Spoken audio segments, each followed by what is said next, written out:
Bonjour à tous. Aujourd'hui dans les nutriments simplement, on va se vitaminer l'esprit avec la notion de charge glycémique. Alors quand on parle de charge glycémique, en fait on parle des sucres et il faut bien reconnaître qu'il existe plusieurs types de sucres.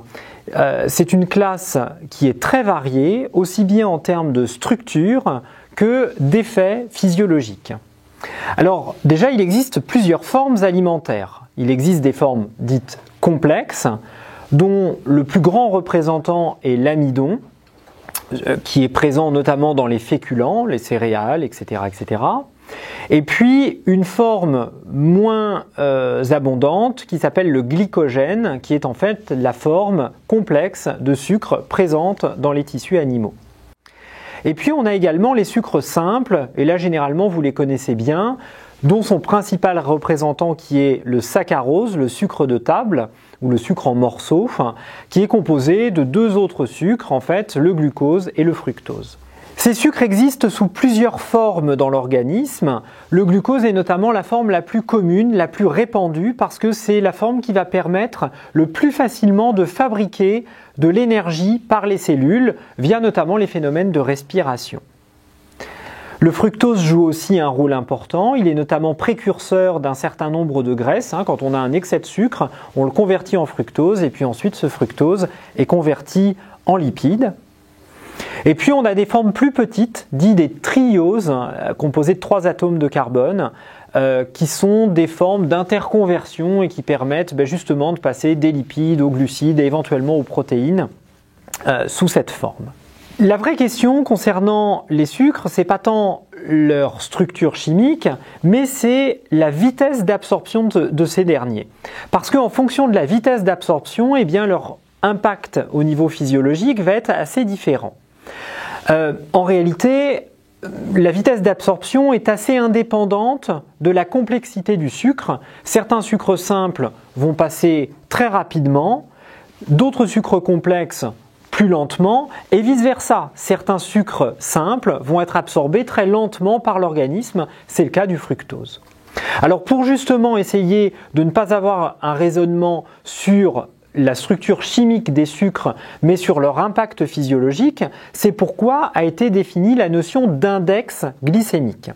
C'est une notion qui est apparue en 1981, notamment à l'université de Toronto, et l'objectif de cet index glycémique était de pouvoir comparer l'impact de différents aliments sur la glycémie, c'est-à-dire sur l'augmentation du taux de sucre dans le sang. Pour faire simple, on prenait un groupe de personnes, on leur faisait ingérer le premier jour une solution de glucose, le deuxième jour l'aliment à tester, les deux solutions ou les deux apports étant en quantité équivalente de sucre, 50 grammes dans les deux cas, et on mesurait et on comparait l'évolution de la glycémie pendant plusieurs heures, généralement 4, après l'ingestion de ces solutions ou aliments. Ça permettait de donner un rapport, une valeur. Plus il était élevé, plus la vitesse de passage du sucre dans l'organisme était proche de celle du glucose, donc plus elle était rapide dans l'organisme. Alors évidemment, c'est très problématique d'avoir des sucres qui passent trop rapidement parce que sur le long terme, ça perturbe la glycémie, ça augmente l'inflammation des tissus, ça favorise le risque de diabète et ça augmente les coups de pompe et les coups de fatigue parce qu'on a un effet rebond ou on a un effet de redescente et d'hypoglycémie qui suit une période d'hyperglycémie. Alors néanmoins, l'index glycémique n'a pas que des avantages, notamment quand on comparait des végétaux qui contiennent très peu de sucre. En réalité, pour comparer ou pour apporter via des végétaux 50 grammes de sucre, il faut en consommer des quantités qui sont largement supérieures aux apports alimentaires. Prenons l'exemple d'une pomme.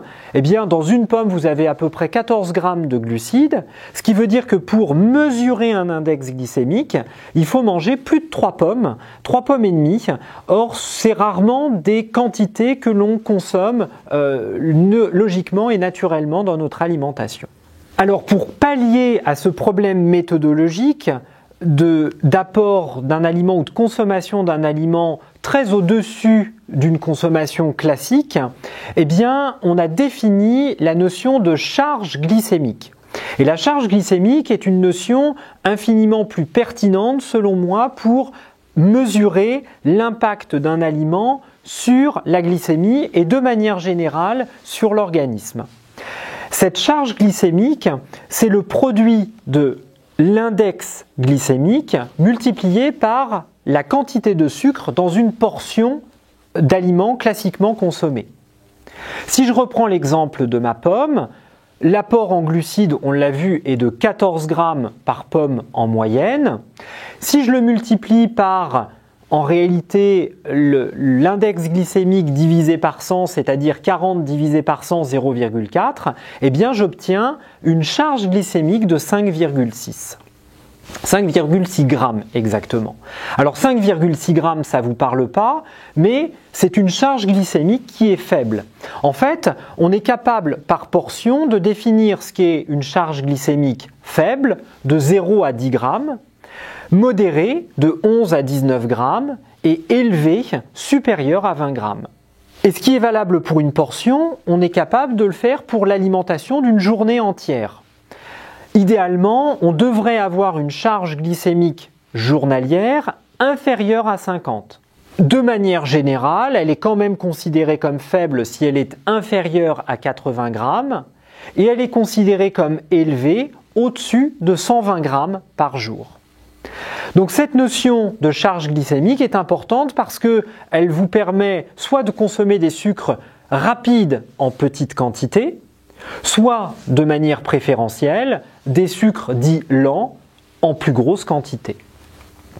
Alors, quelques aliments à forte charge glycémique dont évidemment il va falloir essayer de contrôler, de limiter les apports alimentaires au quotidien, eh bien, c'est toutes les céréales soufflées que vous allez trouver dans des produits apéritifs, par exemple du riz soufflé, dans des produits sans gluten aussi d'ailleurs qui sont à très forte charge glycémique, dans des céréales du petit déjeuner, 72 grammes pour des cornflakes, dans du popcorn, dans de la confiture, dans des chips, alors qui en plus cumulent friture, sel, voilà, etc., plus charge glycémique élevée, et puis éventuellement dans des pâtes fraîches. Alors ça, les pâtes fraîches, vous voyez que c'est que 30 grammes, donc c'est encore raisonnable, mais si je les compare à des pâtes complètes en dessous, eh bien vous voyez que on a une charge glycémique qui est de 9 grammes. Donc vous voyez, c'est 3 fois moins pour des pâtes complètes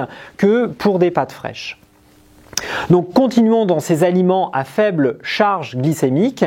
Eh bien, les haricots blancs sont aussi, et de manière générale, les féculents et les légumineuses sont des produits assez intéressants du point de vue de la charge glycémique. Et enfin, d'autres aliments comme la pastèque ou la carotte, souvent stigmatisés par leur index glycémique relativement élevé, mais qui néanmoins contiennent globalement relativement peu de sucre et finalement possèdent une charge glycémique qui est relativement faible. Ça permet véritablement de réhabiliter ces aliments dans une alimentation intéressante du point de vue micronutritionnel, mais également du point de vue de la charge glycémique. Voici donc quelques clés que je souhaitais vous donner pour mieux rééquilibrer votre apport en glucides et notamment en essayant de mieux comprendre cette notion de charge glycémique qui selon moi est le bon moyen de faire le lien entre l'apport en sucre, la vitesse d'apport en sucre et la consommation réelle d'une portion d'un aliment.